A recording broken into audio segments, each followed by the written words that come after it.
Wondering what we're doing. We're having a chime-in session, which Andrea will explain in more detail shortly. And just at this point, Andrea, you can, if you would like to, you could put your screen up to this slide as we would slide into the next session.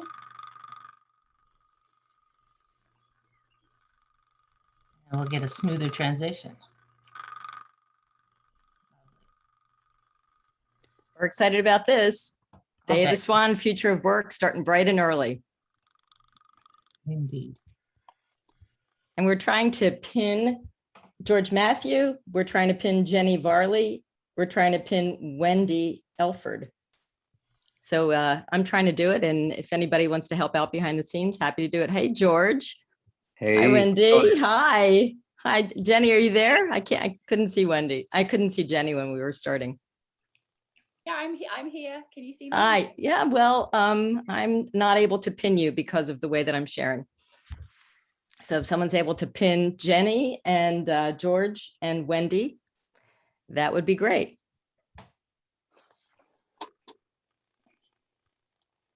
Go ahead and try now, Andrea. Okay, great. Thank you. Let's see. George is now pinned. And where's Wendy? Wendy, I've lost Wendy. Down one. We can pin Wendy.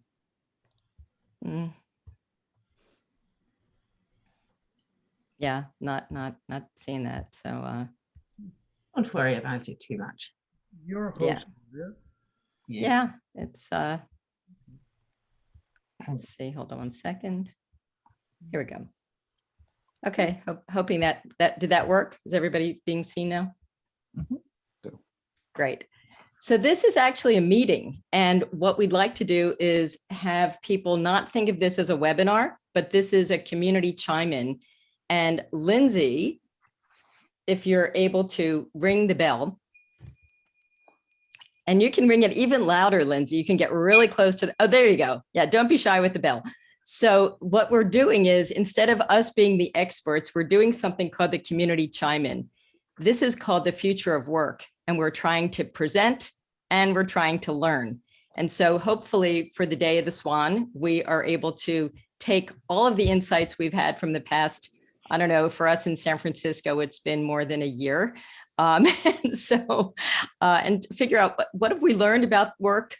What are some of the knowledge what's some of the knowledge that we need to share with others?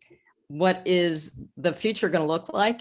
And for a Day of the Swan, this is about all of us chiming in. So when we do a chime in, we'd really like for people to be on camera. So if you're awake, I'm on the West Coast in the United States. So I feel like, hey, it's 6:00 a.m. my time. So, and I'm on camera. So would welcome other people to please chime in as well.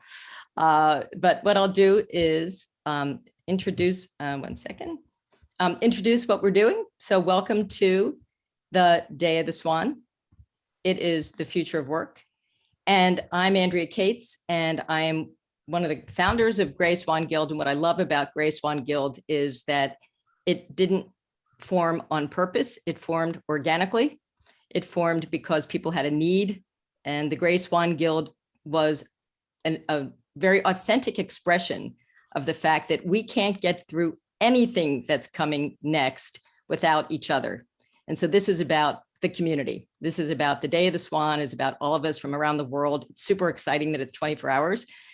Learning from each other. Just heard a session in Spanish. That was pretty awesome. And we're trying to bring the world together and figure out what the heck is going on and what's coming next. So what I'd like to do now is introduce the people I'm being joined by. So I'm Andrea Kates. I'm about to introduce Jenny Varley from the UK, George Mathew from the US, Wendy Elford from Australia, and Lindsay Fraser. We're so excited that you are here, keeping us all together. Here are the rules of the game. I'll introduce everybody, and then we'll explain what a community chime-in means. So as I said, I'm Andrea Kates, and I'm all about the Grey Swan Guild and the future. And in my day job, I work with Futureproofing U, which is the new way to learn about and apply the Futureproofing Next principles. So we're excited because we do sprints and we help people equip people to get ahead of all this stuff and bring corporate teams to new levels of innovative impact and commercialization. And then I'd like to introduce Jenny Varley. I'm excited because I met people in really different ways, thinking about when we used to meet people in person. So a long time ago, in a planet far, far away, I went to a conference in Lisbon, met a person who then introduced me to a group of people in London. We had a virtual experience and started joining this group in London. And then suddenly Jenny formed a relationship through WhatsApp. And I started thinking, this woman's onto something really incredible. She's the former head of digital communications at HSBC. She's on a mission to help senior professionals convert their full-time roles into job shares when they want to work less hours with people matching and job design software. And as the founder of Flink, and that's F like Frank, L-I-N-K, Jenny's using her experience of leading job shares to help organizations hold on to top talent that needs flexible working options. And what I love about what Jenny says in her bio is that she's like super humble. She was just selected, her startup was just selected to be part of a really prestigious accelerator. And so she's one to watch in terms of fintech and job sharing and software. George Mathew, same thing, you know, go to a place out of the country and meet someone from your own country. George is a physician who works in healthcare information technology, and he's looking for ways to help people get the care they need to live better lives. As Chief Medical Officer of the Americas for DXC Technology, he works with all healthcare businesses to accomplish this. And what I love about George is that not only is he a member of Grey Swan Guild, that gives everybody extra points in this Day of the Swan, but also he's a provocative question asker. So every time I talk to George, I find that he's asking great questions, really trying to stretch more. And what I also really love the fact that he's always looking to make more impact around the world. So it's not enough to be in software, be a physician, you know, work in projects right now, but he's always looking to make the world smaller and have his impact be bigger. And Wendy Elford is from Canberra, Australia, and we are super excited. All the accents will be really fun. And Wendy's passion is to scale the stories we share about our lives, work, and workplaces to partner with decision makers and designers and communities so everybody can thrive. And I love the term she uses called knowledge wrangler. And she picks patterns in the future of work.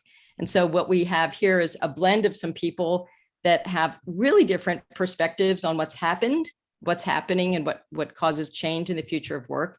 And the way that we're going to do this is that we'll be sharing and not sharing.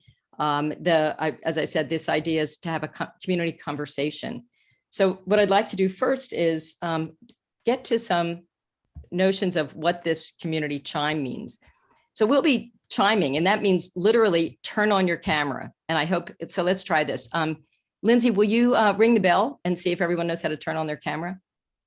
Okay, so you might be on mute because that was a muted chime. It was like a mime chime.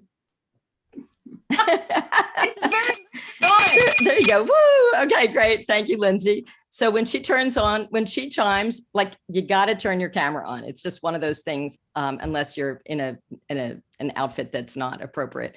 But turn on your camera, because what we'd like to do at that point is I'll stop sharing screen and we're going to talk. This is about trying to figure out, you know, what's interesting. And Jenny and George and Wendy and I will be facilitating some feedback, and then we'll go back to some conversation, and you can take your cameras off. So everybody did a great job. You can turn your cameras off or on, but we'd love to have them be on for this community conversation. Okay, well, let's start with a question or two. We gave the panelists, the experts, a choice of a couple. And I'm going to introduce the slide, and then I'm going to go off slide for a minute so that we can really see each other's faces. The first question or questions are about what we've noticed. And we believe in this idea of emergence science. And what we mean by that is that we see early signs of things even before Wendy can find a pattern, right? It's just literally signal, noise, signal, noise, noise. And we don't know what the heck is going on. So we would love your messy thinking about either of these. I'll start with the first part of it. Like, what have you personally noticed about work how it's changed in the past year? Now, we all know that people have gone virtual and all of that, but we're also looking in a little bit about, location, life, work, complexity, global, talent, diversity, innovation, creativity, productivity, equity, talk about anything. And I'm going to stop sharing, and I'm actually going to go to George first.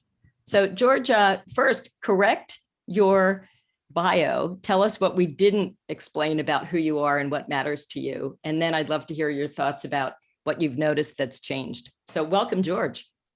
Thank you, Andrea. I think you nailed my bio in full. I still work clinically as a physician. I still work corporate. The last year or so, I've been taking on responsibilities as a health officer for the company, just because we're in 73 countries and we have over 130,000 employees.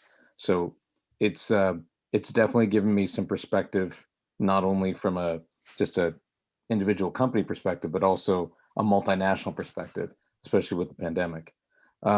In regards to the question about what I've noticed in terms of changes personally, really it's the blurring of work home, since many people are working from home.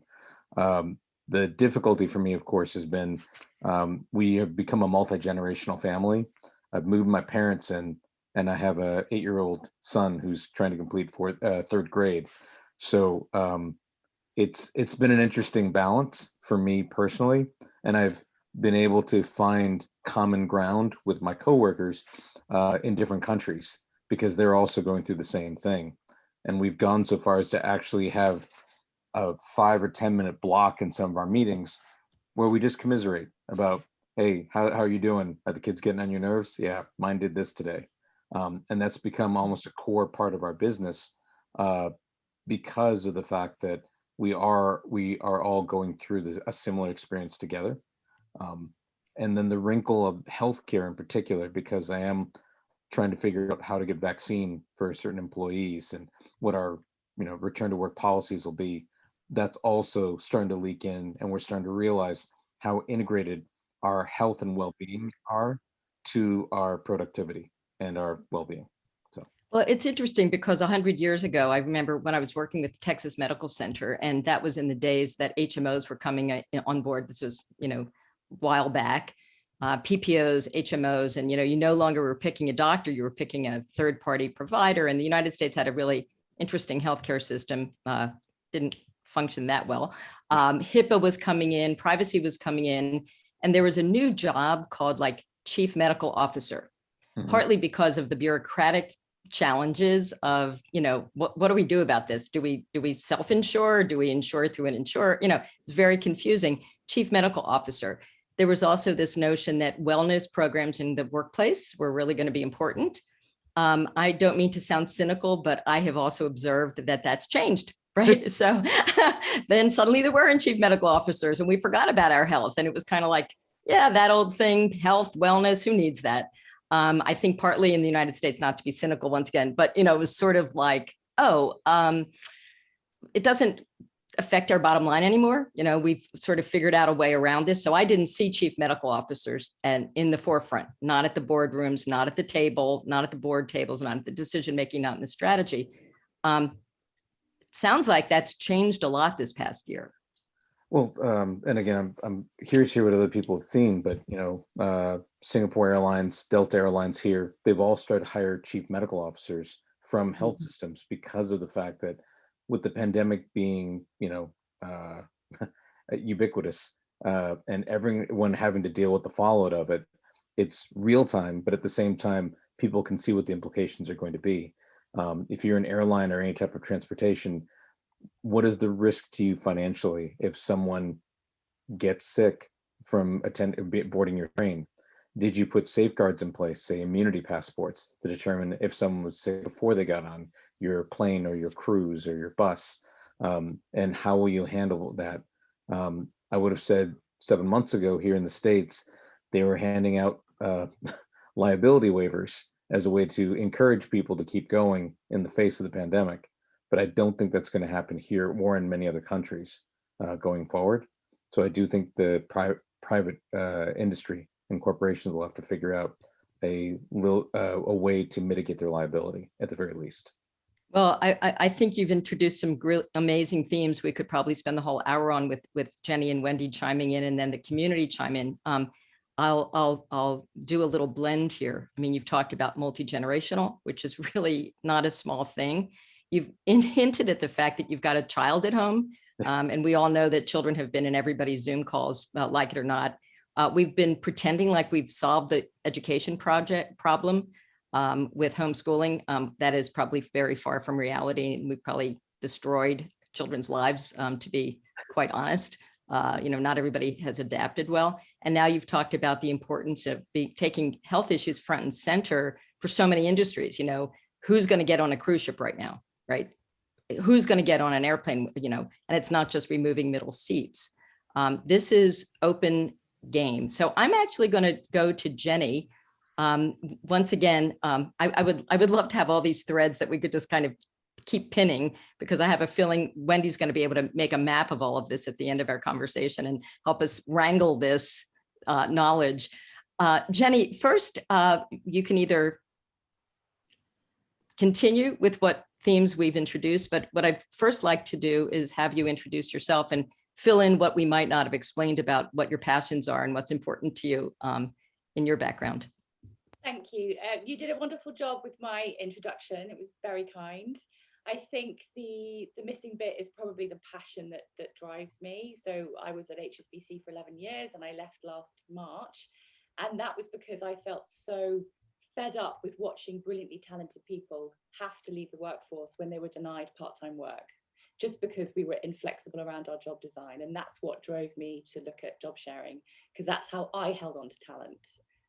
When particularly, let's be honest, I'm talking about parents coming back from maternity leave, to be flexible around, how can I keep this talent in the building, just by reinventing and being innovative of how we design work. So I think from a what are we observing, and building on the themes from George as well, is the one thing I want to I don't think has been acknowledged enough, is that it's brilliant that we prove that work can be done remotely. But working from home and working from home during a pandemic are two very different things. And while it's brilliant that we have proved this, and that working from home no longer means shirking from home, that's great.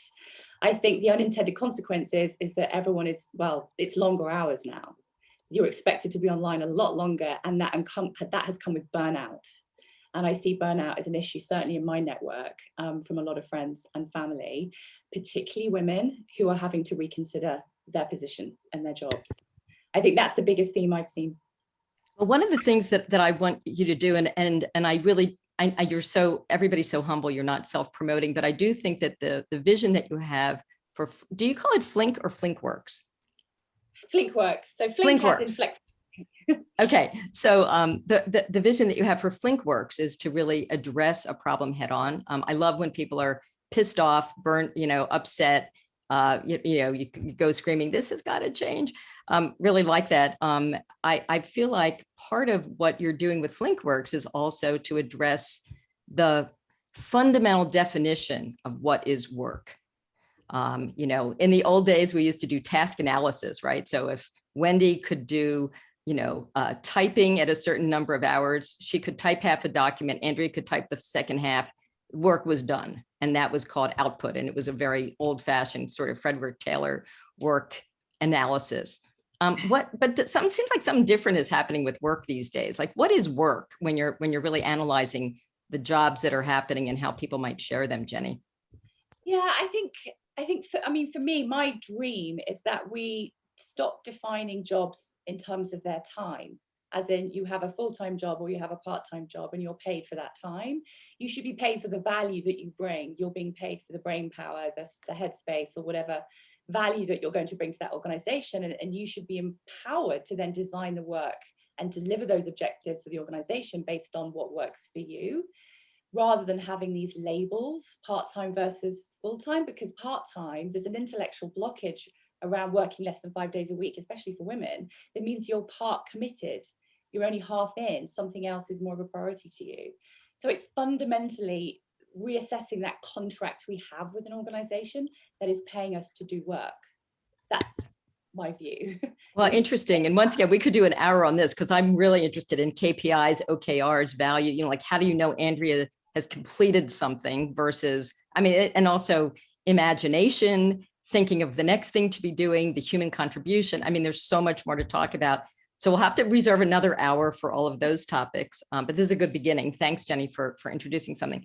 And Wendy, in terms of the first wrangling, before we do our first community chime in, hint, hint, everybody get ready to show your faces again, please. Wendy, unmute and tell us, wrangle down some information. The topic had been for this, what have you noticed about how work has changed? Well, from my perspective, I guess down under, it's not necessarily a place that any of you guys have been. We're part of a bigger world. All of a sudden, my whole world just exploded, but I haven't moved. It's just quite bizarre. So here am I sort of sitting at home. I've got views both ways. I've got a mountain behind me. Canberra hasn't been particularly badly affected as far as COVID goes. We had our sort of toilet paper roll at the very beginning and all this inane stuff around people going and filling up the shopping baskets in their cupboards, and then things settled down. But my world is so much bigger. Now it includes all these people that I had no possibility of meeting beforehand. And that is, it's this paradox of it's smaller and I'm sitting at home, and sometimes I don't even leave home, apart from a quick walk outside or a longer one. And yet I've got, 6 time zones, 7 time zones I'm juggling sometimes. And I was just thinking about George, 73 countries. That's a lot of time zones to juggle. So we've got this sort of paradox where we're bigger and smaller at the same time. And we're squeezing a lot more into different spaces. So this multifunctionality of my space, and I'm literally sitting in a Pilates studio, not that you can see it at the moment. And so I've got all these multiple functions in my one space. And we're lucky, we've got international students in our household. Our girls are in different states. But that's one level of it. And then even though it wasn't necessary for us to persist in Canberra with working from home for the length of time that other places have had to do that, because we've been less badly affected in terms of having COVID in our communities, no one wants to go back. And I think of that cartoon, that was about, oh, could we ask you to work from work today instead of work from home? People, because of this universal experience of having to shelter in home or work from home for a stack of different reasons, people have just rediscovered they can reconfigure their lives. And because it's happened all at once, it's a proper conversation. Whereas before you used to have to say, look, can I work from home for a few hours on one half day? Now we've done it for weeks or months, or for some of us more than a year. No one can hide this. Well, I think that it's interesting because the themes that have already come up are a perfect intro for what I call now the community chime in. So that's a hint for Lindsay to ring the bell. That's amazing. That is such an inspiring chime. I feel like all I want to do is open up my camera and show my face. So could everybody chime in now? I'd like to go around the room and hear from other people. I'm going to actually call on people. So could everybody who's awake and alive and actually on the call turn on your camera, because I'd love to go around the room. And the thought is, okay, we've heard from George, we've heard from Jenny, we've heard from Wendy, lots of themes. If you could really make some change, if you personally could drive a new way of thinking or doing related to future of work, what would you want to focus on? And if that doesn't ring your bell, then what would the rallying cry be that you think we should start screaming? Are you mad about something? Are you inspired about something? Are you passionate about something? What should a rallying cry be? Either of the topics is fair game, and I'd love to hear from Agustin first, because we have had a fantastic transition from Spanish to English. So you can go in either language, Agustin. Hey, no, yeah, thanks. Happy to see you all here. Crowded room. I'm loving it. I think the most important thing we need to address, Andrea, which sometimes we are not really seeing it. And I think I heard you and Sean and in some rooms in Clubhouse probably. We are not addressing the issue that we are still educating and thinking linear of our work, in the means that we are about to get a disruption in jobs, that there are some positions in companies that haven't been invented yet. And so why are we still talking about past issues and we are not talking about present issues, which is the future, which the future is now. The future started yesterday. The future is already here. And we are still calling us CEOs and CMOs. And it's like so harder structure instead of being chief innovative mixed pants office kind of, you know. Yeah, we that's need great. to focus on that sort of stuff probably. Perfect. Not only the new naming, but also like the positions we want to embrace, looking at a fast track environment. Yeah, perfect. So let's do another one. And this is what I'll call a lightning round. We're trying to sort of make a quick headline. So quick headline. Anybody have, because the idea is we have lots of these topics. So who has a quick headline? Raise your hand physically and I'll call on you. Rob? Unlimited free bandwidth for everyone. Love it. Okay, Gordon, you want to raise your hand? What would your rallying cry be quickly? Gordon, do you mind if I call on you and you unmute? Maybe not. Hi, sorry, I got distracted with a phone call. I apologize. Yeah, so do you have a rallying cry, something that you would want us to think about in terms of future work? Or you want to come back, you want us to come back to? No, I think the rallying cry is the future of work is now. It's what we make of it now, and keep your eyes open to drive it to the best solution, the best opportunity, the best value add we can make of where we find ourselves, because we have eyes wide open for what's coming and what's available to us. Let's just go seize the day, I guess. Maybe that's it. Okay, great. And we have time for one more rallying cry before we get back to the panel. Jennifer. I have a tagline, corporate refugees, you can migrate to a new place. Oh, interesting. And that is great. Okay, so now we'll go back to the panel. I'm going to go to the next slide, we hope. And the next topic for the panel, the red ones are for our chime-ins. And that was great. That was a very good beginning for chime-ins. I think we're going to have a great community chime-in concept. So this is where I really would love for you to promote and pitch. I mean, I'm not suggesting that you ask us to fund your company, although we might be willing to. But you know, if you could really have this audience to talk about what your biggest idea is, it could be related to something that you do or something that you don't do. I'm very interested in hearing from everybody on the panel now. What would you say your biggest idea is? And Jenny, could we start with you?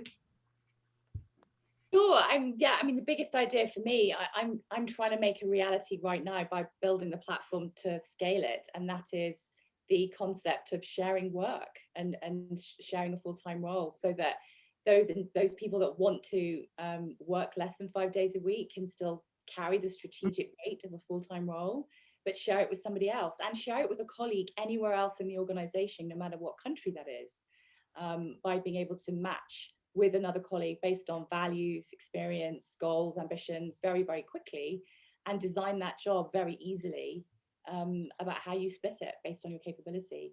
As I think that collaborative joining forces with colleagues to get the work done, which also could help work that needs 24-hour coverage. Even you can hand over in different time zones. I think the sharing of jobs is something that hasn't been properly looked at and scaled. It's just happened by happy accident. If somebody is in the right team and at the same time wants the same thing as their colleague that sits next to them, a job share has been created. But there's a huge opportunity that's been missing about scaling this concept and getting rid of this intellectual blockage around that part-time work is a bad thing. Well, and interestingly, to get back to what Gordon was saying, you know, some of these rallying cries, and Jennifer, this notion of refugees, and what Wendy said earlier about the 24/7 nature and sort of big world, small world, people, what do you think will be the big idea? Because right now it used to be geography mattered. I live in Silicon Valley, and it used to be proximity to the headquarters. I'm not sure if anybody's going back to Salesforce headquarters right now. And so suddenly that's not what we optimize for. Talent magnet working in the Nordics, the whole thing has been, how do we get people to move here? We don't have to get people to move there anymore. We need to optimize for different things. So Jenny, what do you think we would need to optimize for in the new world that you're envisioning? What will be this big surprise that Wendy can wrangle in about a year? I'm not sure whether this answers the question. However, it's something that I don't think is talked about enough since we've had the pandemic. Is what does leading fairly in a hybrid world look like? How are we going to manage people fairly when you're managing a completely hybrid workforce? Because you've got proximity to power. Is that a thing? It still will be. The person that's in the office will have access to knowledge, serendipitous knowledge. By bumping into somebody, they will be visible. They'll have access to things. And then you've got someone working remotely who may not have access to that. So how do you manage that fairly? And how do we train leaders and managers and junior managers to be able to assess that? I think that to me is one topic that is not being discussed, and there are not enough answers. And the winners and losers out of this new way of working, I don't think it's clear yet. So George, I'll let you chime in next. I'm gonna borrow a little bit from Wendy and Jenny, if it's all right, but I would promote creative, compassionate capitalism. The idea is we spend a lot of time with innovation of a new product or a new service. What we don't do is we don't spend a lot of time trying to come up with new ways to engage our employees and really make them part of the company. Too often people fall back on, well, it's my fiduciary responsibility. I have to cut this many heads, or I have to structure a 40-hour work week. And I think, with what Wendy and Jenny in particular have said, but I mean, even from my own experience, having that ability to innovate within your company to allow people to work and engage in different ways, and trying to make allowances for remarkable situations like a pandemic, will engender not only a level of loyalty that most companies aren't used to having, but I believe it would also lead to better productivity. Too many companies fall back on that saw of, my quarterly earnings, I can measure that, but I can't measure, employee satisfaction. And there's still a sense for many employees that, I'm just a cog in the system. I am replaceable. And as soon as they're done with me, I'm not even getting a gold watch anymore. And I think that mentality, mercenary or otherwise, it just keeps on propagating through the company. But, having a compassionate approach where we try to make allowances for people and understanding their situation, again, using some of the techniques like, what Jenny is talking about, where I can find a coworker or I can bring in someone to help me get things done and measure me by the output, not by, I happen to know the CEO or I happen to know this person in the C-suite. That would also bring a level of justness to your work. And I think that would really help with a lot of people as they try to really bring productivity and creativity to jobs. And I think that also, it ultimately comes to the customer experience as well. So it's interesting what you're saying. I have, one of the things, I'm going to go to Wendy in a minute. I have like a spidey sense sometimes, like everything's the same. And then there's like this kind of, I don't know, something asynchronous or something that's like an anomaly, things are like, and it's like, wait a minute. I was reflecting on this really interesting, and George, we have this, all I want to talk about all the time is Futureproofing U and the ability to give these new future tools, strategy and innovation and future tools to leaders. And I had this huge surprise yesterday. I was talking to a guy who runs a big research group out of Germany, and it's global. He probably has 10,000 people reporting to him. And the anticipation of what we were going to talk about was capitalism. Like, how do we get bottom line, and how do we get the, line of business and quarterly earnings and ROI? And no, it was really incredible to me that he said, okay, I need to talk about purpose within my company. And I need to talk about a nonprofit that I'm really excited about, because it's just as important for me that this NGO have just the same tools as my corporation. And I was completely taken aback. And he said, purpose is probably number one, especially since COVID. So I'm really curious if other people have heard that. Wendy, have you been hearing about compassionate capitalism, creativity, humanity, purpose? Tell us about what you've been hearing. So I guess the middle third of my career was human-centered design, and I still do it. And you can't do that work unless you understand that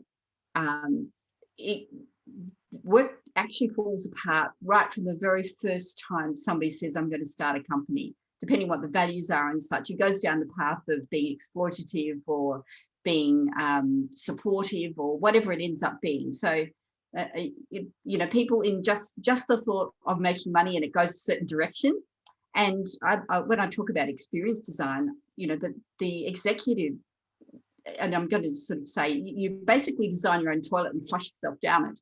It sounds a bit crass as a phrase, but it is what happens. Every time you make a decision which takes rights away from people, takes quality of life, takes their health away, that comes back at you. It comes back at your own life. So, you know, to me, experience design, it's not just customer design by itself. It's not just selling a good product. It's the backwash through the system of having something that's not, I guess, ethical and not human-centered at every level. So I just love what everyone's been saying about, you know, making good work and work design and doing that as an explicit thing. But I'm going to say red pill, blue pill. You know, it's the matrix. People and the glitches you just mentioned, there's this little that's going on. People suddenly realize that the bars aren't there anymore, but they're still behaving as if they are. And so, you know, I have to do the same job. I have to go back to what was on before. I saw one of the triads that Kate Russell had in her SenseMaker survey, and I use SenseMaker actively and use people's stories and stories of work to measure what's going on. People don't realize that they've got the choices that they have.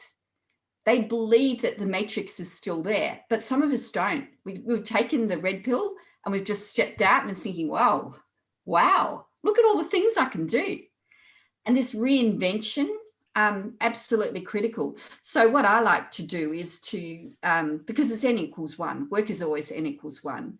Now we've got the possibility of somebody who's can only work in one environment. They can work anywhere in the world and still be at home. You know, that's the person in the wheelchair or the neurodiverse person who needs a particular set of work circumstances, you know, the person who needs to rest for large chunks of time. That's a lot of talent. That's a lot of talent. Yeah, that's amazing. Amount of talent. Amazing. Yeah. So red pill, take the red pill, go for it, because the bars aren't there. You're only limited by your imagination about what you can do now. There are limitations, but it's get out of the jail. I just found out that the graphic designer I hired is 7 years old. Didn't know it. Didn't matter. It was an avatar. And I'm like, that's great. You know, it was an Upworks or Fiverr person. And it's like 7 years old, pretty damn good. So, and also the neurodiverse thing, I think it's really interesting because what used to be a limitation, you know, who could possibly sit at a desk all day long and do whatever, you know, that in at least I'm a little bit familiar with a startup that places neurodiverse individuals.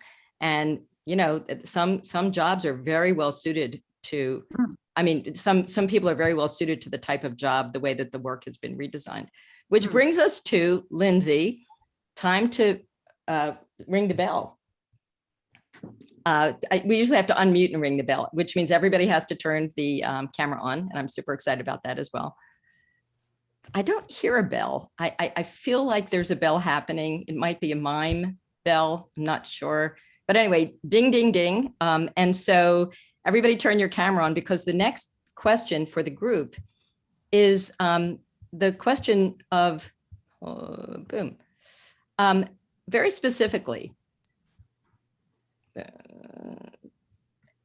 So what would it be like in the next world, in tomorrow's world? I think, Agustin, you talked really well about this. You know, the future is now actually, but let's imagine it's a little bit from now. I'm really interested in thoughts on, we've talked about creative capitalism, we've talked about innovation, we've talked about ways of rethinking work in general, we've talked about the world being bigger and smaller, we've talked about neurodiverse and inclusiveness, and these are quick. So the community chime-in is, you're trying to keep it to like a minute or less. How might either technology, innovation, and cross-industry insights really shift in tomorrow's work world? What's going to happen next with I don't know, any of the above? I know everybody talks about VR. Agustin, do you want to start again? Yeah, because as soon as your storytelling was going, I was thinking about the intersections in different industries, and gamification probably is one of the ones that I'm having first sight. So as you were, how are we gonna to balance play, work, and entertainment, and how that is going to be like paid or equally distributed, also as in having some extra time, extra play, and extra money to develop those leisures tied together. So I think it's incredible where we are going, and the next years we are in quite for a ride. When I'm saying next years, probably is 2 to 3. Okay, let's have a person raise their hand. That was great. That was less than a minute. Thank you, Agustin. It was insightful, less than a minute, provocative, and very, really energetic. I really like the passion behind that. So who else wants to raise your hand? Because we'd love to hear from someone else. All right, I'll talk. Hi, Ron. Hi. And where are you from, by the way? Where are you sitting? What city? I'm in Toronto. Toronto, great. Yeah. I've been very interested in what Jenny's been talking about around the whole job sharing piece. And that, it's kind of in line with what I was thinking coming in. It's maybe there's this like global Kanban board of things that people pick up on. But I mean, I think one of the challenges around this is having the ramp up period of getting people into the right context of what you want to do. So this whole positioning piece of what I want this fragment of work to be done is something that somehow has to be streamlined and be able to have these sort of like fluid and quick, temporary organizations put together and then diverse, split up again. So I mean, I think that's a gap that we have somewhat virtually, but I don't think we necessarily have maybe the social norm of actually doing that, and having that kind of facilitator is probably something that needs to be happen. So Ron, I hate to put you on the spot. Actually, I don't hate to put you on the spot. I'm going to put you on the spot. So Wendy said something pretty interesting about this feeling that, we don't even realize that we're, that we have choices. We're in this matrix, we're acting a certain way, not realizing it's like, you're allowed to push the other button, or you're allowed to like escape from this thing. In the next world, what do you think we need to let go of in terms of the, the shackles or the limitations in our thinking or our acting? I mean, it's easy to think of it from a worker's perspective. It's like, oh, I want more flexibility. I want more options. I want to be able to work when I want to, get more value and return out of it if it's high value work.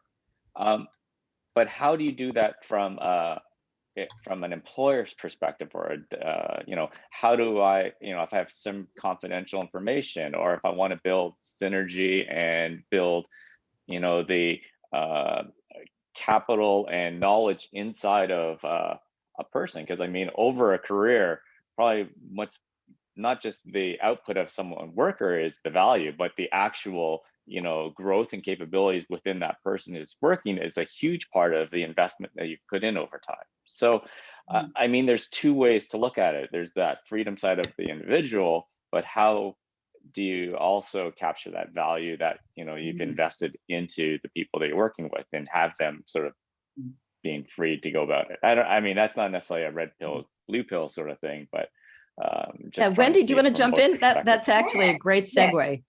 So thanks, Rob. And that was actually super provocative. Job crafting, Jenny's onto it. And I can remember writing an essay about this ages ago. It must have been about 25 years ago. People always craft their jobs. Nobody does a job the same way already. But what we're missing out on is these tiny little bits of data, which are contained in sort of like story elements, just micro narrative, what people know about how to do the job. And so we're just leaving these diamonds all over the place, and we're never putting them into a necklace. We never put them into any shape or pattern. So what happens is that knowledge goes with the person. They know how to do the job, but they never left the little tiny hints about how to do the job that way, that I could just pick up these 3 rubies, those 4 diamonds, and these couple of sapphires and shove them together and do something with them. I am never going to do the job, any job, the same way as anybody else. Even in, 2 millimeters this way, a little bit of choice. You don't need much choice, and the job becomes a whole lot more workable. So just to answer your question then about how we're going to do it, I think it's actually the employee's perspective with the deep knowledge about what needs to be achieved. And each person needs to leave those little pieces of knowledge, those gems, in a visible way, which is why I'm passionate about the stories that people tell.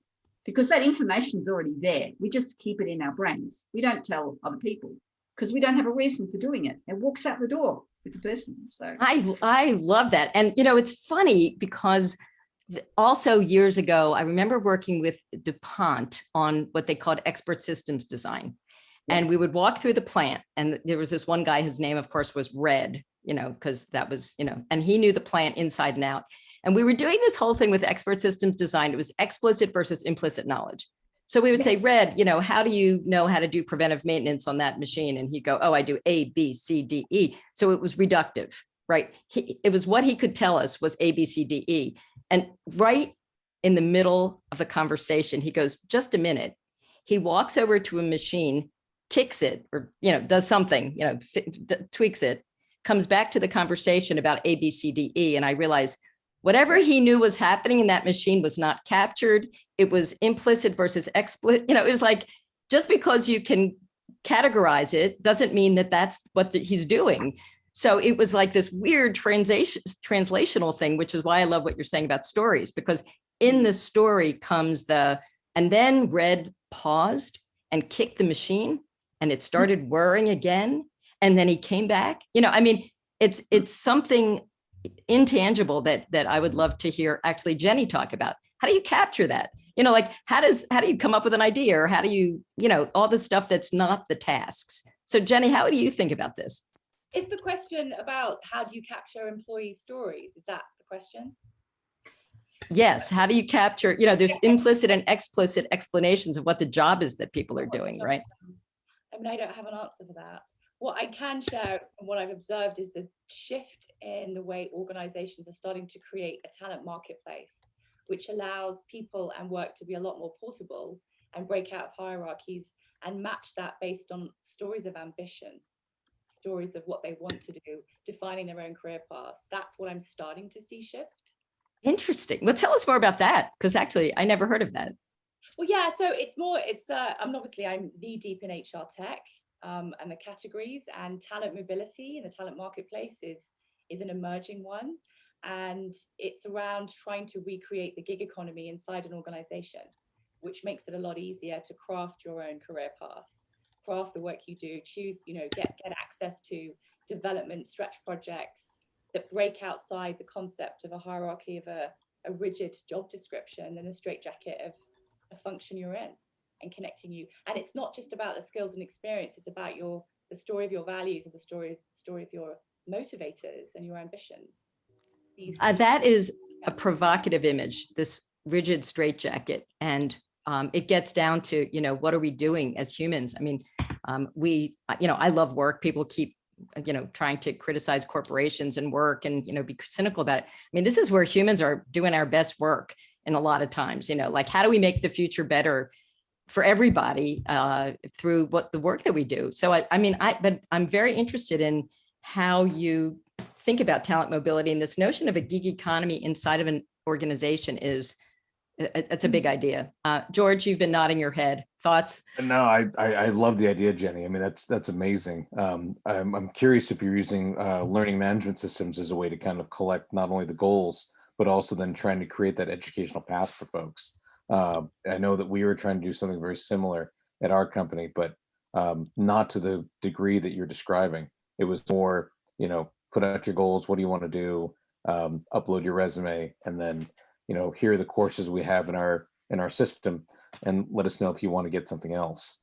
What you're describing sounds like I guess the 21st century version of what they used to do at General Electric with the corporate auditing staff, where they would have a rotational system and you'd go to every single part of GE so you could actually get that experience before you started going for the executive band C-level type roles. And it sounds fantastic. To my contributions, if you will, Andrea, hopefully they're not too cynical. What I've been seeing here in the States has been almost a fetishization, I'm not saying the word right, sorry, I haven't had my coffee, of using AI and machine learning to do, and robotics to replace repetitive tasks that most employees do. Many of the companies here seem to be using it as either an excuse or as a reason to downsize, try to see if they can substitute technology in and then not have to hire back. I do think, though, that we're going to see I call it some type of rebound where, it sounds great on paper when someone sells you on AI. However, when the mistakes happen and the liability starts to crop up, there's not a person to talk to. It's whoever the purchasing manager was for that AI. And hopefully we get to some level set where it's not just one or the other, but complementary, having a person that's being supplemented with AI that allows them to scale and do more tasks more efficiently. The other thing that I'm starting to see, and I'm curious what other people's experience has been, is the slow creeping of the idea of cryptocurrency or some type of reward system into the workplace. We're seeing headlines where people are now asking to be, or demanding in some cases, to be paid in Bitcoin. And it's a small entry, but I think as companies are starting to get into this, what we're also starting to see are people are wondering what's happening with their data and who's using it and who's monetizing it. And I do believe that as we start redefining what work looks like, generating data and having somebody monetize it is work. So how does that enter the new workplace? How do people get paid for generating this data and get compensated for it? That might be a customer relationship. That might be an employee relationship. Don't know how it's going to work out, but I think it's coming. I'm glad that we got to machine learning, AI, and cryptocurrency before this ended, because actually we were joking before this about cliches. And then some of the best cliches are also the biggest insights into what's coming. And so, what's the difference between it's a meme or it's a cliche? We don't know. But clearly everyone's talking about this. Everyone's talking about machine learning and every, cryptocurrency. And this underlying notion of trust. We have one last community question. We'll only have time for one person to chime in, and then we're going to do a round the horn. There we go. Really loud bell there. We love that. So this is the last question for the community, and we'd love for one person or two people maybe to say something really pithy, which means quick. Maybe even somebody who hasn't talked before, we'd love it. The question is, and if you weren't here earlier, you can still chime in. If you could drive one new way of thinking or doing related to future of work, what would you want to focus on? Now, for people who are just joining the conversation, let me do a reset here. We've talked about healthcare. We've got George here, who's an expert in all things having to do with healthcare information technology. We've talked about works and jobs and what they really mean. And we've got Jenny from ThinkWorks in London, who's looking at a new way of empowering talent in the next wave of work. We've got a knowledge wrangler, Wendy Elford from Canberra, Australia, talking about piecing this all together and the meaning behind it. So here's the question, one thing, and we've got time for two people to each say one thing. Who wants to say one thing? Yeah, go ahead. I will jump in. This is Umran Biba. The full flexibility and choices. Great. Thank you. That was short and good. Full flexibility and choices. Who else has something that you'd like to talk about in terms of one thing you'd like to focus on in terms of thinking or doing future of work? And then we're going to do the round the horn. Maybe inclusive leadership, ensuring everyone's bringing their best selves to work every day. Thanks, Monica. Yeah, there's a huge new definition of inclusion, right? When you have people all over, people different ages, really interesting. Let's do one more. Anybody else want to chime in? Jim Kyles, I'd love for you to chime in. What's one thing you would want to drive in terms of the future of work? These are the 30-second quick ones. Yeah, I'm just in love with this idea of remote work, distributed workforces, and the impact that that's having on the startup community. It's special. We can't capture the value of it in a number. That's great. And we don't have time for another one, so we go back to the panel. This is the biggest moment, which is what did you learn? So we'll start with Wendy, then Jenny, then George. So what did you learn? How did you learn? How are you thinking a little differently because of the time we've spent with the amazing Gray Swan community? Wendy? I think that the time's now to actively just make the little changes that you can and just really press out with of your options, because it's like the Hogwarts stairs, put a foot out and up it comes. You've got choices, you just need to action them. That's very straightforward. That's great. Hogwarts stairs. You have great imagery. Jenny, what'd you learn? I think one thing that's probably the most important thing in all of this is leading with empathy. And George? I've very happily found a community that actually also thinks the same way I do, that there needs to be some changes. We need to make things better. So it's really comforting. Well, that's why we all found each other. And so I'll share one last screen as we go into the transition. We want to make sure everybody knows that we are the Gray Swan Guild. This has been really interesting. I learned a lot from the conversation. We are Gray Swan Guild. It's all day long, all night long, 24 hours. There are places where you can get in touch with us. We would love for people in the community to connect more. We would love for people who have just experienced us to connect for the first time, perhaps. And there are lots of ways to do that. And the other piece of this is now we're going to pass the baton. But before we do that, as we do that, I wanted to say what I've learned and to say thank you. I mean, Wendy Elford, Jenny Varley, George Mathew, you have been inspiring. Honestly, it's, for 6 a.m. in San Francisco, this has been a great way to replace my coffee. And it's really provocative. We should do this more. I mean, this was really interesting to think about the fact that we are leaders with agency over what comes next. And with a community like this, I feel like it's like like-minded people who can help me think bigger and broader and boldly. So thank you to all of you. And it's been fun to bring the world together. Back to you, Lindsay. Thank you so much, Andrea. That was just a super presentation. Conversation, chime in. I know moving forward, I'm taking the red pill.